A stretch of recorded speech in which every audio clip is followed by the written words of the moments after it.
नमस्कार, मैं हूं आपके साथ तनु शर्मा। आप देख रहे हैं नर्मदा की पुकार। आइए नजर डालते हैं आज की बड़ी खबरों की ओर।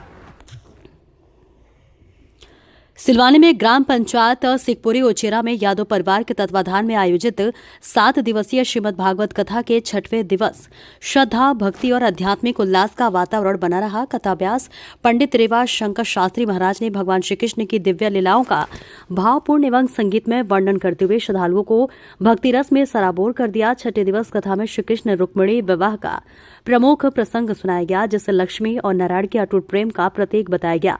पंडित शास्त्री महाराज ने कहा कि जो भक्त ईश्वर प्रेम में लीन होकर श्री कृष्ण रुक्मिणी विवाह में सहभागी बनते हैं, उनके जीवन की अनेक समस्याएं स्वतः समाप्त हो जाती है। भागवत कथा श्री कृष्ण और रुक्मिणी विवाह हुआ। कथा के दौरान महासंघ के महारास के 5 अध्यायों का विशेष वर्णन किया गया।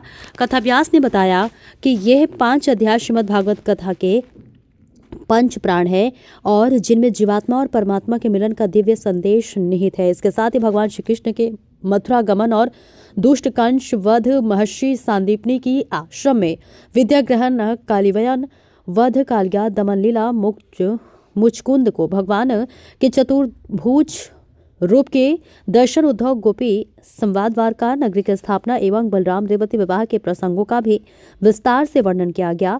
पंडित रेवा शंकर शास्त्री महाराज ने कहा कि कालिया दमन लीला अहंकार के नाश का प्रतीक है, वही मुचकुंद को प्राप्त दर्शन सच्ची भक्ति का प्रतिफल है। उद्धव गोपी संवाद के माध्यम से उन्होंने प्रेम को सर्वोच्च साधना बताते हुए कहा कि गोपियों का निष्काम प्रेम स्वयं भगवान को भी वश में कर लेता है। तो वही कथा आयोजन सेवानिवृत्त पोस्ट मास्टर मालकुंद यादव बाबूजी एवं महेंद्रपाल यादव सरपंच प्रतिनिधि के तत्वाधान में किया जा रहा है। 6वें दिवस कथा श्रवण के लिए आसपास के गांव में बड़ी संख्या में श्रद्धालु पहुंचे और देर रात तक भक्ति रस में डूबे रहे। कथा के समापन पर श्रीमद् भागवत कथा की आरती की गई, जिसमें समस्त श्रद्धालुओं ने सहभागिता कर क्षेत्र में सुख, शांति और समृद्धि की कामना की। सिलवानी से सऊद कुरैशी की रिपोर्ट।